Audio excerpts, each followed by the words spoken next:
दोस्तों अगला हमारा जो सेट है सेट नंबर 2 है और सेट नंबर 2 में पेपर देखने वाले हैं 28 तारीख 12वां महीना 2020 के सेकंड शिफ्ट का पेपर, ठीक है ना। और इस पेपर में जितने सारे जीके और साइंस एंड करंट अफेयर के जो क्वेश्चंस हैं एक्स्ट्रा फैक्ट के साथ आपको मैं पढ़ाने वाला हूं।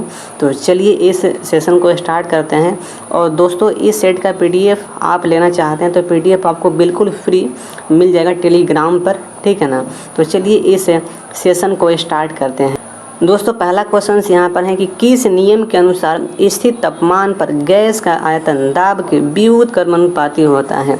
दोस्तों इस नियम को कहा जाता है बॉयल के नियम अनुसार। देखिए बॉयल के नियमानुसार क्या होता है कि स्थिर तापमान पर ना जब तापमान कांस्टेंट होता है तो वैसी स्थिति में गैस का जो वॉल्यूम होता है ना वह व्युत्क्रमानुपाती होता है प्रेशर का।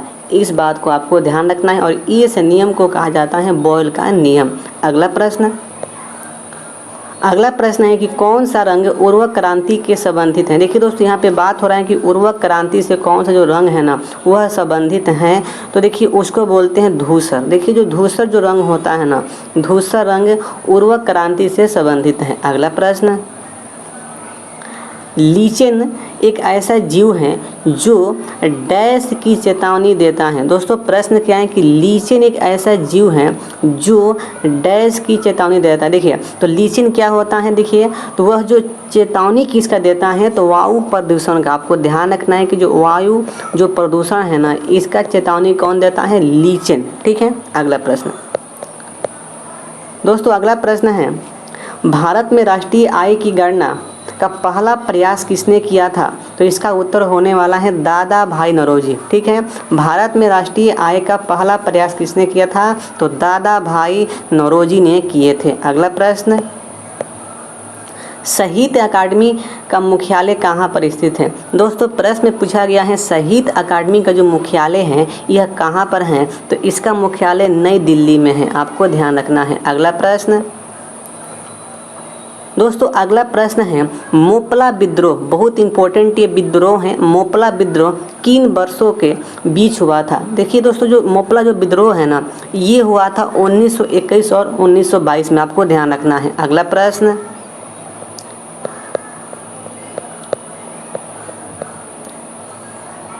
इनमें से कौन सा पुरस्कार केवल संगीत के क्षेत्र में दिया जाता है। देखिए दोस्तों यहाँ पे कौन कौन सा पुरस्कार यहाँ पे दिया गया है ऑप्शन में तो ग्रैमी दिया गया है, खरांस दिया गया है, टैगोर दिया गया है, ऑस्कर दिया गया है। देखिए दोस्तों इनमें से एक पुरस्कार है जिसका नाम है ग्रैमी। देखिए ग्रैमी पुरस्कार को दिया जाता है संगीत के क्षेत्र में, ठीक है। अगला प्रश्न,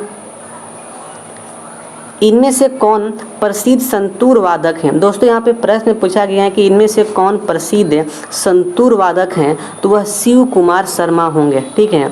शिव कुमार जो शर्मा है प्रसिद्ध संतूर वादक हैं। अगला प्रश्न,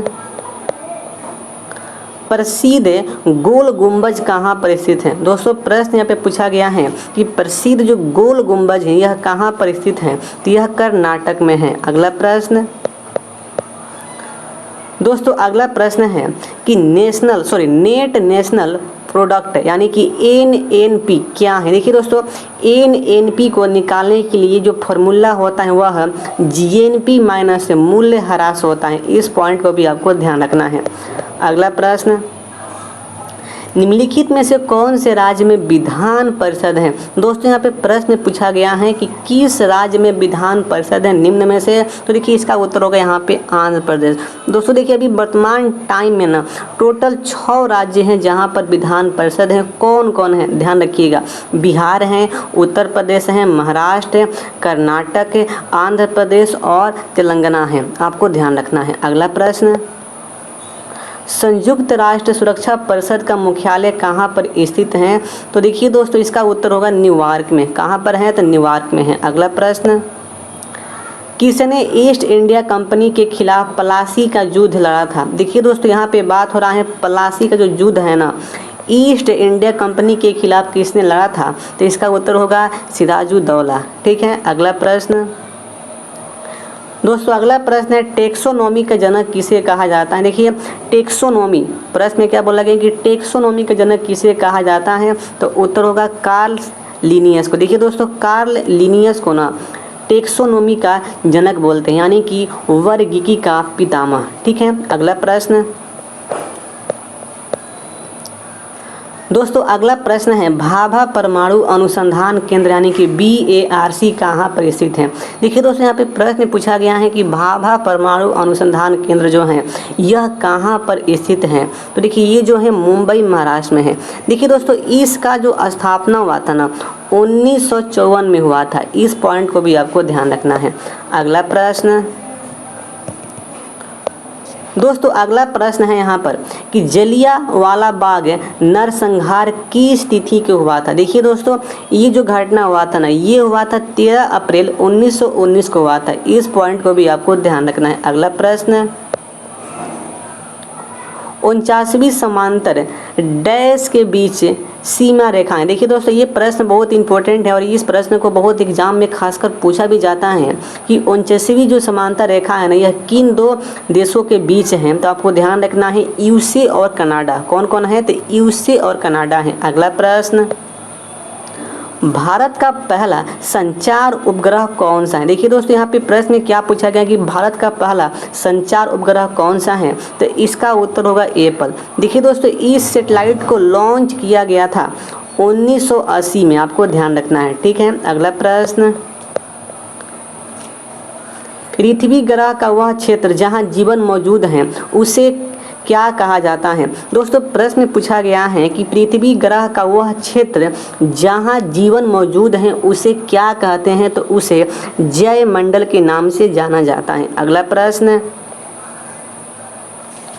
global climate change airlines dash का कार्यक्रम है। दोस्तों, इस प्रश्न में यहाँ पे पूछा गया है कि ग्लोबल क्लाइमेट जो चेंज एयरलाइंस है ना यह किसका कार्यक्रम है। तो देखिए यूरोपियन जो संघ है ना इसका ये कार्यक्रम है, आपको ध्यान रखना। देखिए दोस्तों, यूरोपियन संघ की जो स्थापना हुआ था 1993 में हुआ था। अभी प्रेजेंट टाइम में इसका जो मेंबर हैं 27 हैं और जो UK है वह तत्काल में इससे हट गया है, आपको ध्यान रखना है। दोस्तों, अगला प्रश्न यहाँ पे पूछा गया है कि सूर्य की चमकती हुई सतह को डैश कहा जाता है। दोस्तों, प्रश्न में कहा गया है कि सूर्य की ना जो चमकती हुई जो सरफेस होती है उसको क्या कहते हैं, तो उसे कहा जाता है वर्णमंडल।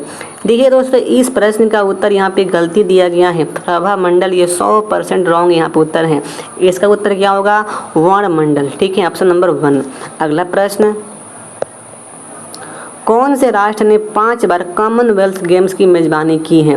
दोस्तों, इसका उत्तर जो होने वाला है ऑस्ट्रेलिया होगा। देखिए ऑस्ट्रेलिया एक ऐसा देश बन गया है जो 5 बार कॉमनवेल्थ गेम्स की मेजबानी कर चुका है। देखिए दोस्तों, पिछला बार यानी कि 2018 में ना यह जो खेल हुआ था गोल्ड कोस्ट ऑस्ट्रेलिया में हुआ था। ठीक है, अब देखिए 2022 में यह जो खेल होने वाला है ना यह खेल होने वाला है बर्मिंघम इंग्लैंड में होने वाला है। अगला प्रश्न दोस्तों, अगला प्रश्न यहाँ पे पूछा गया है कि कंप्यूटरों की फिजिकल मेमोरी के संग्रहित परिणामों को बाहर लाने की प्रक्रिया को क्या कहा जाता है। दोस्तों, प्रश्न है कि कंप्यूटर की फिजिकल मेमोरी के संग्रहित परिणामों को बाहर लाने की प्रक्रिया को क्या कहा जाता है, तो इसे कहा जाता है आउटपुट प्रोसेस, आपको ध्यान रखना है। अगला प्रश्न दोस्तों, अगला प्रश्न है कि येन किसकी मुद्रा है। दोस्तों, येन जो है ना यह मुद्रा जापान की, आपको ध्यान रखना है। अगला प्रश्न दोस्तों, अगला प्रश्न है सूचना प्रौद्योगिकी में NIU किसके लिए प्रयुक्त होता है। यानी कि देखिए यहाँ पे फुल फॉर्म पूछा गया है, NIU का फुल फॉर्म क्या होने वाला है। देखिए दोस्तों, इसका फुल फॉर्म होता है नेटवर्क इंटरफेस यूनिट, आपको ध्यान रखना है नेटवर्क इंटरफेस यूनिट। अगला प्रश्न जन शिक्षा संस्थान JSS का संचालन किसके संरक्षण में होता है। दोस्तों, इसका उत्तर होगा यहाँ पे कौशल विकास और उद्यमिता मंत्रालय के माध्यम से इस जो ये संस्थान है इसका संरक्षण किया जाता है। ठीक है, अगला प्रश्न निम्नलिखित में से कौन सी अदिश राशि है।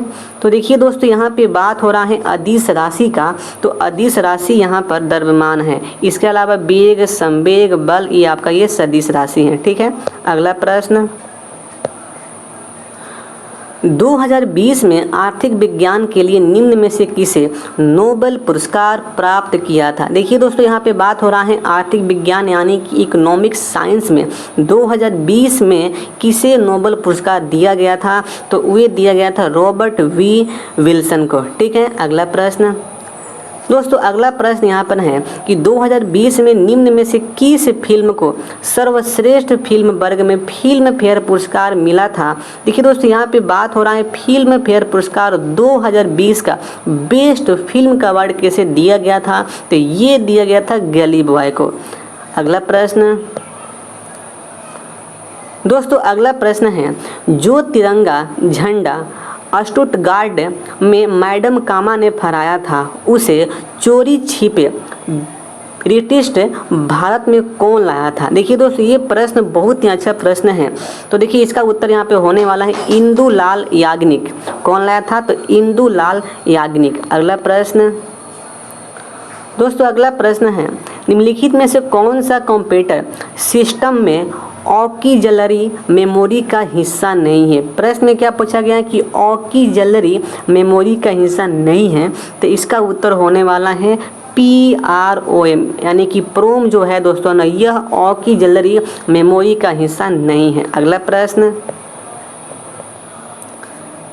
भारत की संविधान सभा का विचार पहली बार किसने रखा था, ठीक है ना, या किसने दिया था। देखिए दोस्तों, ये प्रश्न बहुत इंपॉर्टेंट प्रश्न है कि मतलब भारत की संविधान सभा का जो विचार है मतलब किसने रखा था, तो देखिए ये रखे थे M.N. राय। आपको ध्यान रखना है कि M.N. जो राय है ना, ये भारतीय संविधान सभा का पहली बार विचार दिया था या विचार रखा था। ठीक है ना। अगला प्रश्न दोस्तों, अगला प्रश्न यहाँ पे पूछा गया है कि जलियांवाला बाग नरसंहार किस वायसराय के कार्यकाल में हुआ था। देखिए दोस्तों, जलियांवाला बाग जो नरसंहार है ना, ये हुआ था 13 अप्रैल 1919 को। देखिए ये जो हुआ था लॉर्ड चेम्सफोर्ड के कार्यकाल में हुआ था। अगला प्रश्न निम्नलिखित में से क्या परिसंचरण तंत्र का अंग नहीं है। देखिए दोस्तों, यहाँ पे बोला गया है कि मतलब कौन सा जो है ना परिसंचरण तंत्र का अंग नहीं है। देखिए कौन कौन है, तो धमनी है, हृदय है, रक्त है। देखिए दोस्तों, यहाँ पर जो बड़ी आंत है ना, यह नहीं है। देखिए बड़ी आंत ये किसका अंग है, तो पाचन तंत्र का ये अंग है। अगला प्रश्न दोस्तों, अगला प्रश्न यहाँ पे है कि निम्नलिखित में से कौन सी परियोजना उत्तराखंड में है। देखिए तो उत्तराखंड में इस ऑप्शन में से एक है टिहरी हाइड्रो पावर कॉम्प्लेक्स। आपको ध्यान रखना है। अगला प्रश्न दोस्तों, अगला प्रश्न यहाँ पर है कि भारत के संविधान में निम्नलिखित में से कौन से संविधान संशोधन में नागरिकों के मौलिक कर्तव्यों को शामिल किया गया। देखिए दोस्तों, इसका उत्तर होने वाला है 42वें संवैधानिक संशोधन अधिनियम। आपको ध्यान रखना। देखिए ये हुआ था 1976 में, इसको यहाँ पे किया गया था। अगला प्रश्न दोस्तों, अगला प्रश्न यहाँ पर है कि भारत सरकार ने इंद्रधनुष फ्रेमवर्क कार्यक्रम की शुरुआत किस लिए की थी। देखिए दोस्तों, यहाँ पे बात हो रहा है इंद्रधनुष का। देखिए इंद्रधनुष जो कार्यक्रम है ना, यह संबंधित है सार्वजनिक क्षेत्र के बैंकों का पुनरुद्धारण करने के लिए। देखिए दोस्तों, इसी योजना का एक और योजना यहाँ पे लिंक्ड होता है, उसे कहा जाता है मिशन इंद्रधनुष। क्या बोलते हैं, तो मिशन इंद्रधनुष।